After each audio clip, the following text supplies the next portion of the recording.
Small man in a big world. Hello everyone, welcome to my review of Ant-Man. A movie that took about forever to get made, because it seems like nobody would make it, because if you were around during in 2013, 14-ish, you saw the articles. Director after director just leaving the Ant-Man project. It felt like nobody wanted to work on this thing. Originally, this thing was supposed to be made by Edgar Wright, and he actually has writer's credit. And according to people on the internet, which, you don't believe everything you read, but they have stated that most of this movie was basically by Edgar Wright, and that's why it's so good. But we have Peyton Reed as the final director to get this project together and released to the world so we can have an Ant-Man movie. And my guess is also, now do not quote me on this, but my guess is that if Edgar Wright actually did get his way and he was able to make the movie that he wanted, we might have actually gotten this before Age of Ultron, and who knows, maybe Age of Ultron would have been different, but that is just a wee bit of speculation. So let's get into the cast, shall we? So starting off, we have Paul Rudd as Scott Lang. Scott's a Robin Hood type of thief. He is really good in this movie. His comedic timing is on point. His emotional scenes are on point. However, I can't help but feel a tiny bit of disappointment of the fact that it's not Hank Pym who is the main Ant-Man. But overall, he does a fantastic job. Next up, we have Michael Douglas as Hank Pym, the previous Ant-Man and now the mentor figure to Scott. And he is also really good.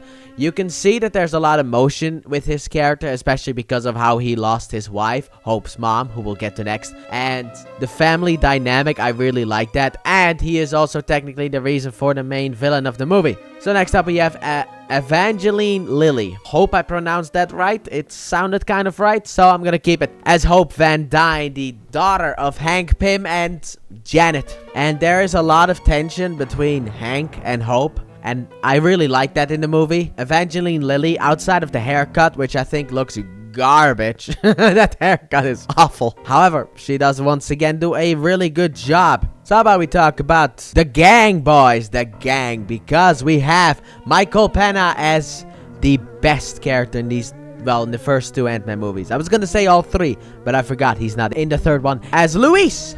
My goodness, what a guy. This man tells a story in such a big way that it's always entertaining. The way that he says it, the way that he voices characters. Oh my god, he's the best character in this movie. And also the reason why the third Ant-Man movie cannot live up to the first two in any way, shape, and or form. Because he makes the movie. And next up we have David Dastmalchian, or butchered that horribly, as Kurt, who is the tech genius of the gang. And finally we have T.I. as Dave, whose name is Dave. And that's it. So let's talk about the bad guy of this movie. Corey Stoll as Darren Cross, also known as Yellow Jacket.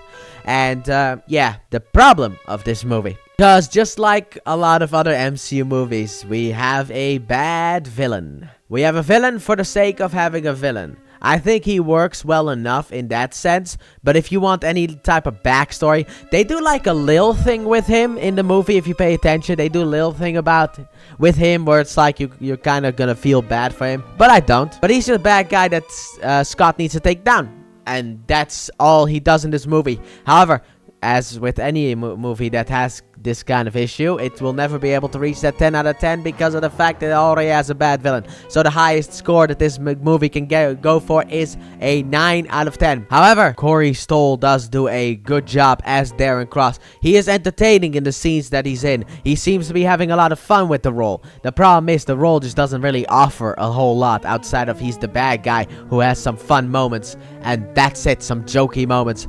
Because this movie also is really funny. I think most, if not all of the jokes land. This is not like Phase 3 and onwards where some of the jokes become too jokey. Because there's one emotional moment in this movie dealing with a character known as Anthony. I will not put it on screen.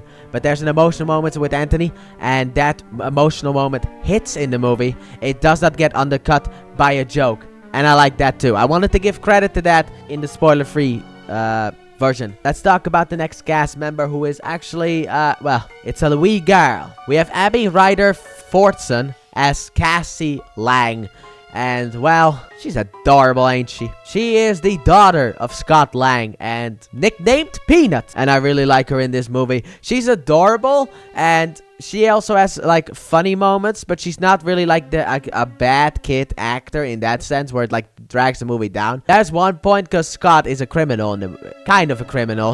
We'll get to that in spoiler talk, but he's kind of a criminal. And there's a cop guy. She's like, "Are you gonna go after my dad?" He's like, "Yeah," and she's just like, "I hope you don't catch him." It's like, no, she cares about her papa. I liked her a lot in this movie. And let's talk about that cop guy because we have Bobby Cannavale as Jim Paxton, the one who is now in a relationship or married. I forgot if it was either in relationship or married to Scott's ex-wife. And he's a cop, so that brings in some hijinks in this movie as well. You know, you got the criminal and the cop. But I like him in the movie. He does seem to really care about Cassie and Maggie. So I like that about him. And finally, we have Judy Greer as Maggie Lang, Scott's ex-wife, who sees the good in Scott, but she just wants him to also see the good in himself. Instead of him just being a criminal, as they say, she wants him to be a good guy. And that is the cast that I could talk about without going too far into spoilers. But yeah, I really like this movie.